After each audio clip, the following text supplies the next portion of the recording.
In this video, we're going to look at some more integration examples. The first one is just a very straightforward one. 16y to the 7th would be 16y to the 8th over 8.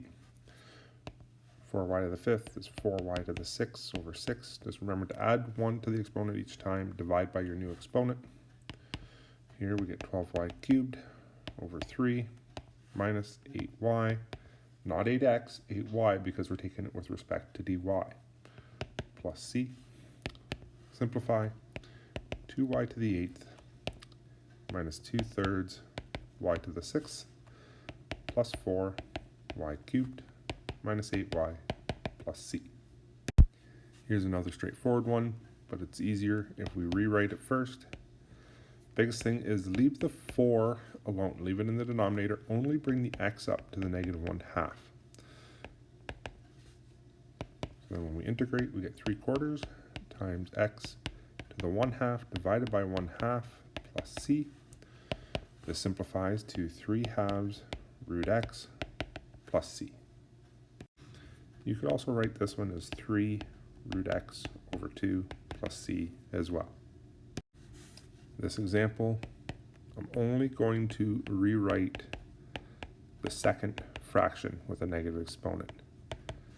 The first fraction, the 2 over x, I'm going to leave as is, and you have to realize whenever you have x to the -1 or 2 over x or something like this, the integral is going to be ln x.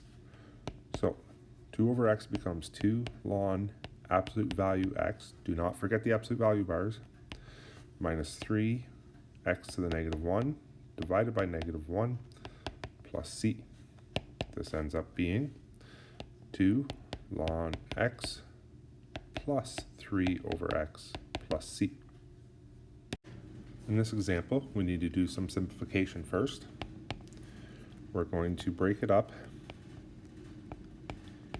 into multiple fractions, each one being over the 4m in the denominator. Then we're going to simplify each of those fractions.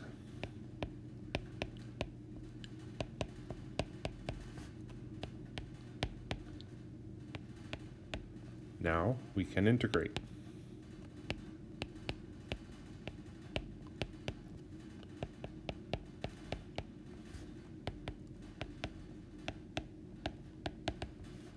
And of course, simplify.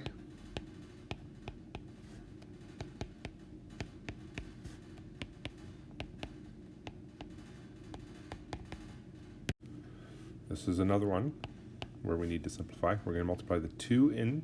We're going to multiply the cube root of x in. Remember that the cube root of x is really x to the 1/3. So we're going to multiply 2 x to the 1/3 into this bracket.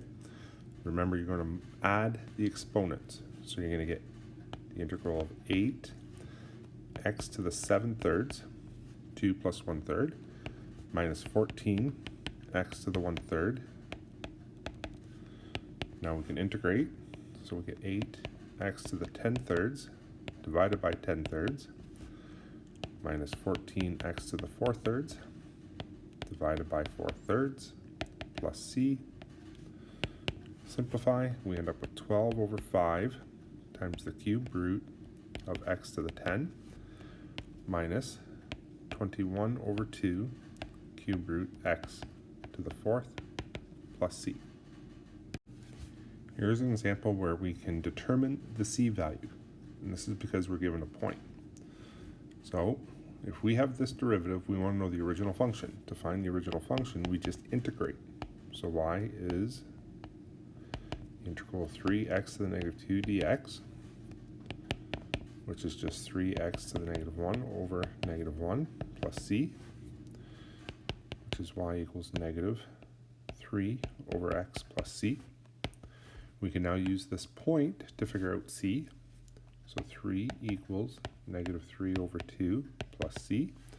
This gives us 9/2 equals c. 9/2 or 4.5 if you want.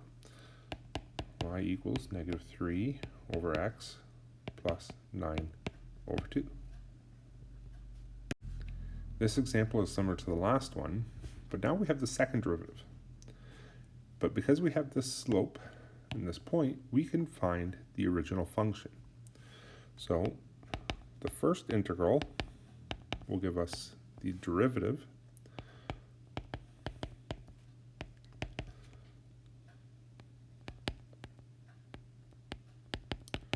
so this ends up being 5x minus x squared plus c. Now we're going to use the slope and the x value to figure out this c.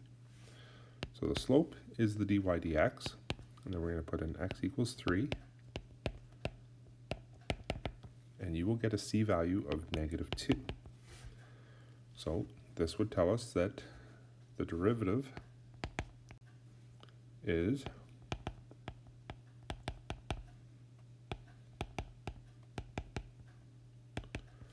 which now, to find y, we integrate that.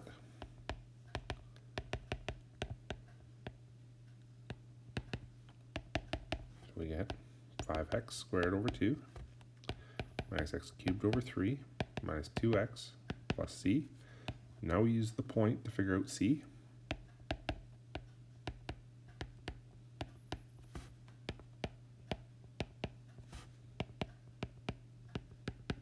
And we get -11/2 equals c. So y equals 5x squared over 2 minus x cubed over 3 minus 2x minus 11 over 2. Now I like to leave it in fraction form, especially when we have a third involved. The third is not a very nice decimal.